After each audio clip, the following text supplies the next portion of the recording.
ओम शांति।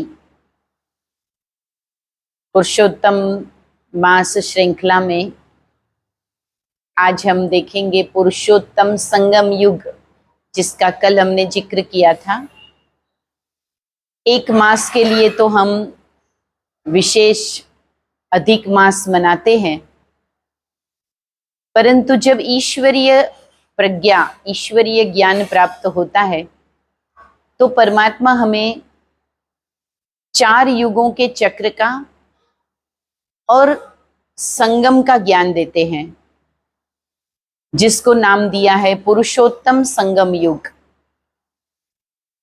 पूरे चक्र की समाप्ति और नए चक्र का प्रारंभ। यूं तो संगम का बहुत महत्व भक्ति मार्ग में हमने किया है। कोई नदियों के संगम पर मेले लगते हैं, स्नान आदि करने जाते हैं।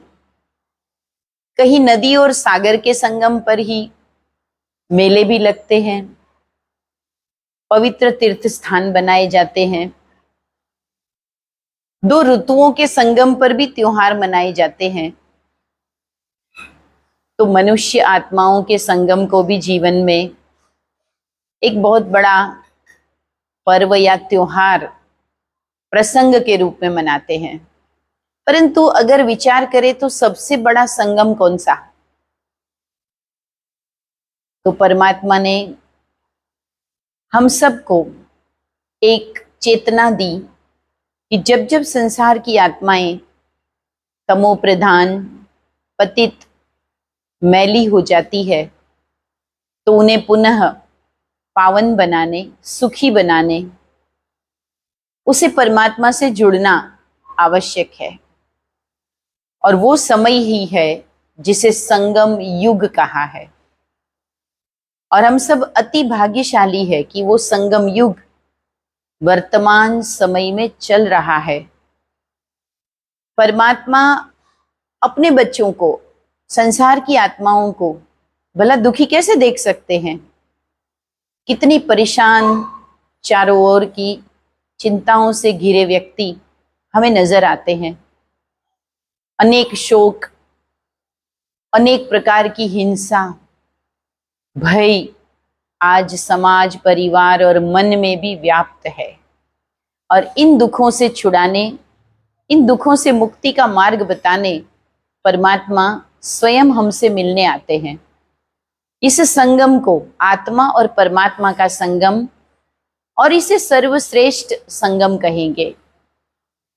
पुरुषोत्तम, सर्व आत्माओं से उत्तम महान जीवन बनाने का, जहां मार्गदर्शन मिलता है, शक्ति मिलती है, वही है संगम युग।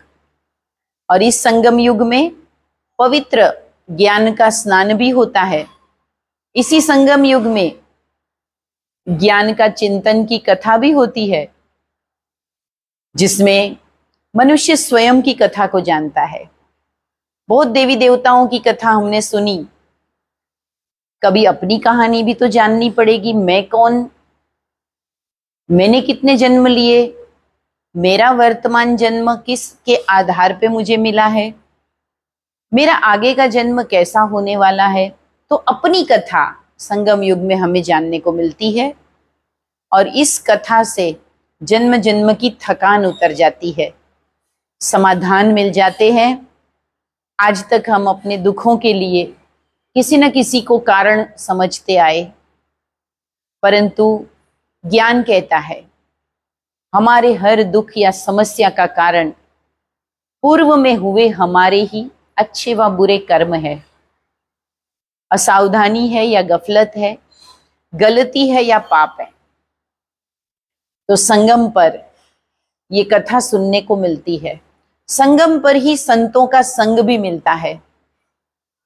इस पवित्र संगम युग पर हमें भी आदि पिता, सृष्टि रचयिता ब्रह्मा, आदि माता सरस्वती, और जिनका जिनका भी शास्त्रों में हमने महारथी, महायोगी, महातपस्वी के रूप में गायन सुना है, वो सभी के वर्तमान जीवन से भी हम रूबरू होते हैं। हमने पाया है परमात्मा से ज्ञान प्राप्त की हुई आत्माएं ही आज महायोगी है और कल देवी और देवता के रूप में महादानी बनकर संसार को देने वाले बनते हैं। तो संगम, जहां संत समागम भी हुआ, ज्ञान रूपी नदी में स्नान भी हुआ, तो साथ साथ कथा भी सुनने को मिली और प्रसाद भी प्राप्त होता है। प्रसाद अर्थात कथा के अंत में मिलने वाला मिठास। तो जब हम ज्ञान प्राप्त करते हैं तो ज्ञान के अंत में हमें समाधान रूपी सुख मिलता है, समस्या का अंत होता है और हम मधुर हो जाते हैं, निश्चिंत हो जाते हैं, खुश हो जाते हैं। यही प्रसाद है। तो आइए सच्चे ऐसे संगम का भी अनुभव करें। प्रजापिता ब्रह्मा कुमारी ईश्वरीय विश्वविद्यालय के सभी सेवा केंद्रों पर ये सच्चे संगम की सारी ही चीजें हमें प्रत्यक्ष में मिलती है। इन आंखों से हमें परमात्मा अनुभव, परमात्मा मिलन, परमात्मा दर्शन का सुख मिलता है। आप सभी भी ले सकते हैं अनुभव करने के लिए। आइए और साथ ही इस पावन पुरुषोत्तम मास में कुछ और एक कदम आगे ज्ञान का, तपस्या का, खुशी का उठाइए। ओम शांति।